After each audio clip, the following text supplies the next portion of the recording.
Greetings to everybody. Welcome to all. We are reading from the Talks on Gita by Vinobha Bhave.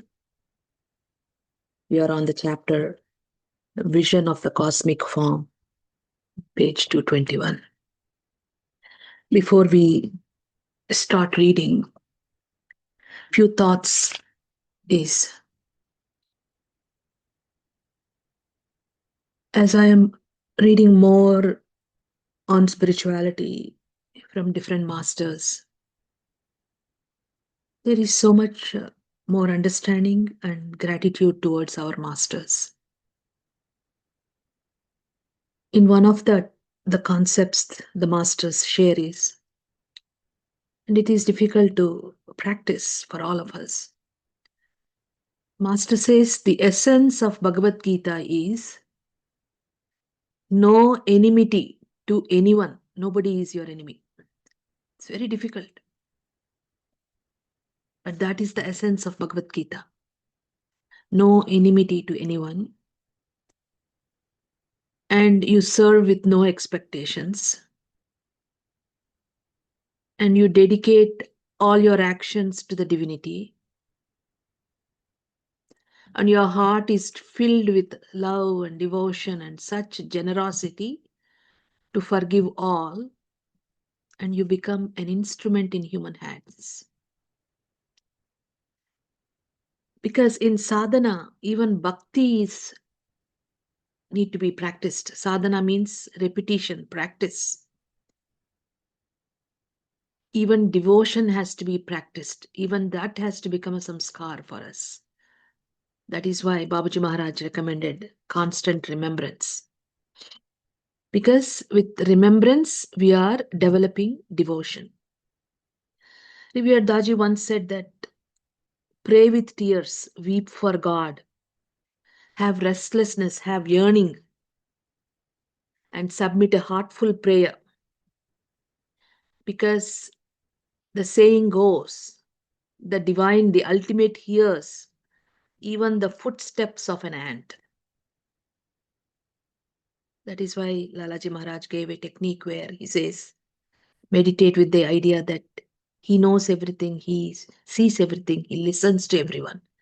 Because that truth and faith has to be instilled in us because we don't believe it. We don't believe that he sees everything. We don't believe he listens to us. We don't believe he knows. A part of us believes it. And that is where we struggle with lack of faith. So to instill that faith also is a practice. And for that true divine love to manifest in a heart,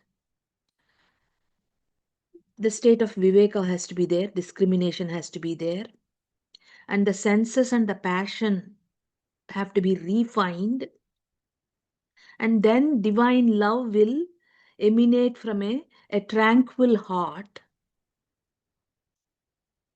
Divine love emanates from a very tranquil, soft heart, because love is soft. And our method, the heartfulness method, is very practical one, which leads us to those states of being. And that is why as we progress, there is an element of wonder in us.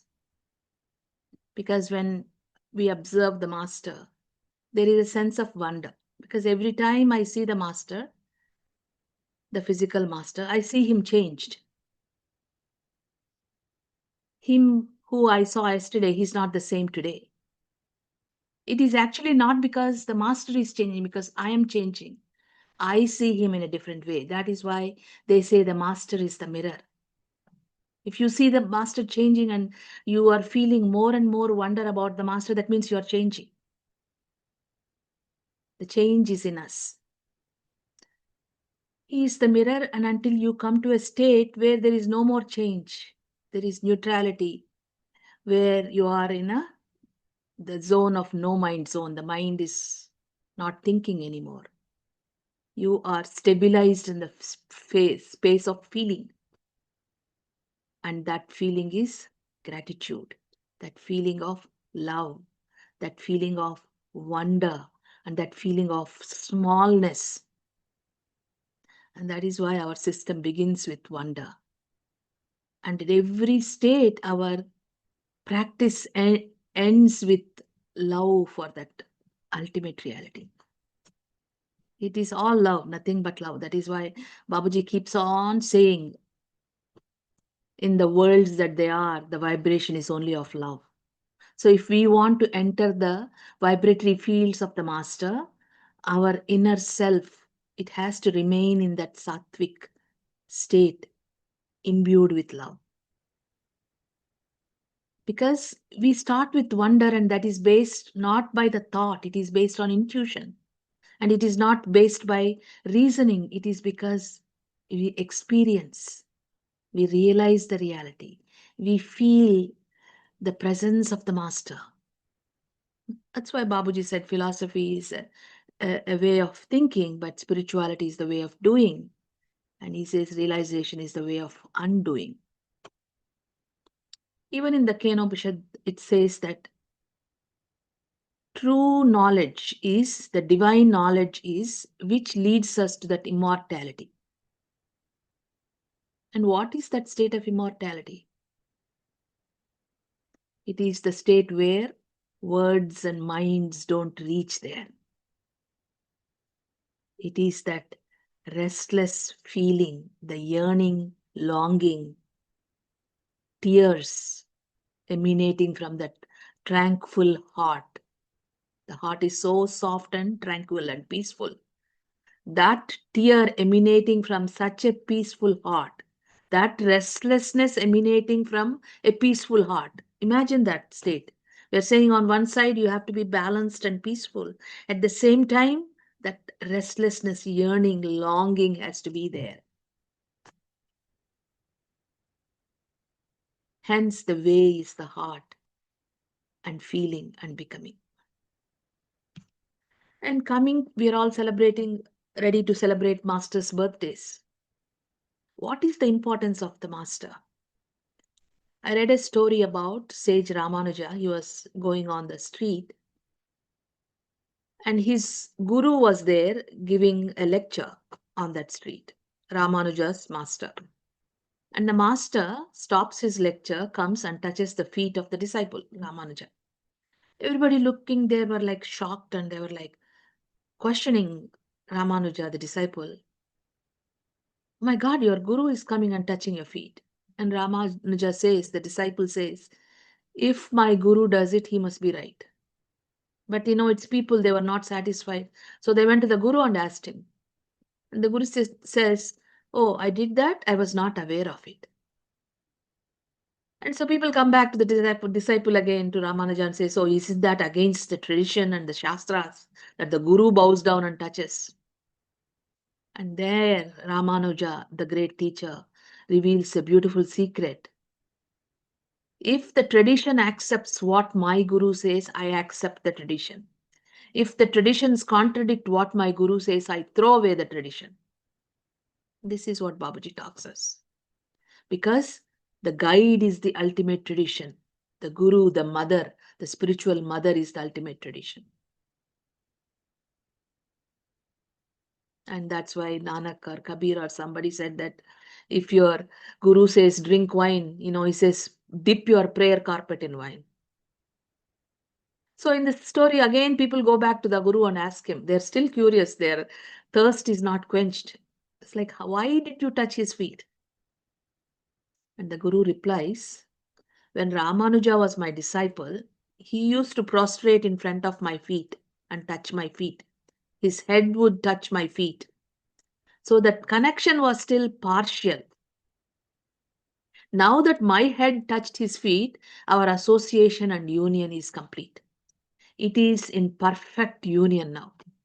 And this concept, Daji once said, let your master run after you in this game of love. How does it matter if you lose or if your beloved loses? If I lose, I am his. If he loses, he is mine. And same thing Kabir said, when my Ram is lost in my worship, and then my union is complete. So how to arrive at these states? bhakti. With intense longing and practice, we transform of our being into purity. The outcome has to be so pure, your self has to be so pure, your viveka is so refined, your passions are so refined, your senses are so refined, the being is so pure, God has nothing else but to run towards you. How to arrive at those states? And I realized that, this Sunday night, when I was sleeping in the middle of the night, I could feel grace is pouring. But there was this immense uncomfortableness in me. And I woke up and I'm looking at myself and I can feel that my body was dirty, wasn't clean enough. So middle of the night I went and took a shower, and my husband was wondering this girl is going crazy here every day, but it didn't matter. I took a shower and then I came back and I sat for meditation. I was totally lost. Then I realized why Daji keeps on saying, even though Babuji said I will transmit to you even if your body is not pure. There comes a point for the beloved to enter. The first form is the body, that has to be pure. The second form is the mind, that has to be pure. The final layer of mergence has to happen in the soul, where he has to enter into that absolute state of our being, where the heart is longing with devotion. So, devotion is also a sadhana, devotion is a practice. Practice is something you repeat, hence, constant remembrance. In mergence, only purity is the quality. We try bit by bit by becoming aware of it. We are not even aware of it. We are meditating, we are receiving something. But when you become aware, when senses are refined, you realize where the dirt is. So, as last night it was the body. Sometimes you realize your thought is thinking wrong things, and that's why he's not able to enter into your being. Your thought is thinking bad of other people. It's always that weakness that we have, blaming others, criticizing others, complaining, judging. These weaknesses have to go, and that is why our great masters have given us the techniques how to get rid of them. Sit with that intention at that point A, which is that vibratory field going into his heart, touching the source. This weakness has left me for good. I have no attachment to it. Why do I say I have no attachment to it? Lalaji Maharaj says the flow of the thought is towards the out. The pull is, so you are attached to your weaknesses. So you say, I'm not attached to it. And that's how we bring transformation. And with that transformation, you become refined. Your senses become refined. Your passion becomes refined. Your awareness increases. And the moment your awareness increases, you yourself will see what is between you and your Lord. What needs to be purified? You become aware and you work on that. Because for most of us, we are not aware of our impurity. We claim we are great, we are beautiful. Hence the need for introspection and awareness. When awareness expands, we see the need for real purity, and then we make sincere efforts. We're all good people. But only when we are aware, then we make those efforts. And it is all in anubhava, experience. Babaji once said, talking about anubhava, Babaji says, unless a person has reached a certain level in spirituality, they should not even talk about spirituality. We cannot talk about the master until we have truly realized him with experience, with anubhava. We have realized the essence of him, his teachings. Then the true essence that the master wants to communicate will come out of your essence, come out of your being. And that is why when master speaks, we listen with so much devotion. We listen with our heart, and we don't remember the words because the essence is going into our inner self. So, restlessness and yearning with the purity of the being are the way to divine. Here in this Gita, they are talking about the vision of the cosmic form of the divine. How can we have the vision of the cosmic form of the divine unless we arrive at these states of purity, unless we have such intense love that the divine is running towards us? And here, Babaji is clarifying about image worship because there's so much of idol worship. So he's clarifying some thoughts, he's sharing his thoughts. Many people have assailed image worship. Many thinkers from India and abroad have found fault with it. But the more I think of it, the more I realize its beauty. What does it signify? It is the art of learning to experience the whole universe in a small object. Is it not right to learn to see the whole universe in a small village? It is not mere fancy, it is a matter of experience. That which inheres in the cosmic form is there in a small image as well. But the problem is we got attached to the idol instead of the essence of that, what it is representing. The world is in grain of sand. In a small theater troupe, the same set of actors play a variety of roles. The divine does likewise. Like a playwright who acts in a play written by him, the divine writes innumerable plays and enacts innumerable roles in them. Recognizing him in one role is as good as recognizing him fully. The basis of image worship is the same as that of similes and metaphors in poetry. A circle or a sphere is nice to see as there is order and symmetry in it, and these are divine attributes. The divine creation is beautiful in all respects. There is order and harmony in it. A sphere symbolizes the shapeliness of the divine. A twisted and disorderly tree in a forest is also his manifestation. So we can see the way Vinobha Bhave is writing, his state of being, that he has already crossed that third point where we are all struggling with judging. We are not able to see divinity in other brothers and sisters. So in the ancient times, they gave that as a habit, a practice. First, you see divine in the plants, you see divine in the animals, divine in, and then we evolved to seeing divine in the human beings, images, everything. A twisted and disorderly tree in a forest is also his manifestation. Therein you find the divine's freedom. That tree knows no constraints, and it is true of the divine as well. The unconstrained and self willed divine is there in that unshapely tree.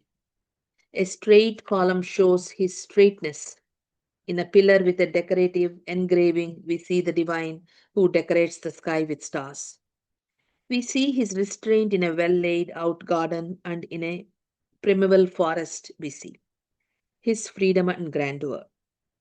We experience joy in a forest as well as in a well maintained garden. Is it strange? No. It happens because divine attributes are visible in both of them. An image may be smooth or misshapen, nevertheless, the divinity therein is the same. I would not therefore mind if I could not get to see the cosmic form of the Lord apart from his presence in the creation. It is because the Lord is present in different objects as different attributes that we find joy in them and feel a kind of relationship with them. The joy is not without a cause, it is there because we are somehow related to them. A child is a source of joy to his mother as she knows the kinship. So relate every object to the divine. Realize that the divinity within you is there in that object too. As this realization grows, your joy too will increase. There is no other source of real joy. Start establishing relationship of love and see the wonderful results. You will then see in every speck of the dust the Lord who is immanent in the whole creation. Once again, once one gains this realization, What more would one ask for? But for this purpose, the sense organs must be disciplined and trained. And that is what we are all working towards. As we meditate, our senses are becoming refined and they are coming to their original state. When the lust for sensual pleasures gives way to the pure spirit of love, you will find Him and Him only in each and every object. There is a beautiful description of the color of the self in an Upanishads. What could be its color? The sage says lovingly, the sight of an Indragop fills us with immense joy. Indragop is an extremely beautiful insect with bright red velvet like skin. It appears at the beginning of the rainy season. So the sight of that insect fills us with immense joy. Why? Because that which can exist in me exists in the Indragop too. Had there been no relationship with it, I would not have felt such joy. This insect too has the same beautiful soul that I have. That is why the simile of the insect is given. Why do we use these such similes? Why do we find joy in them? A simile pleases us as there is some similarity between the objects compared. Otherwise, it would not be pleasing. If somebody says that salt is like pepper, we would call him crazy. But if somebody says that the stars are like flowers, we see the likeness and appreciate the simile. We find nothing common between salt and pepper. But if someone's vision has become broad enough to see that the divine who is present in salt is present in the pepper too, he would be delighted with that statement salt is like pepper. What all this means is that everything in the world is filled with the divine presence.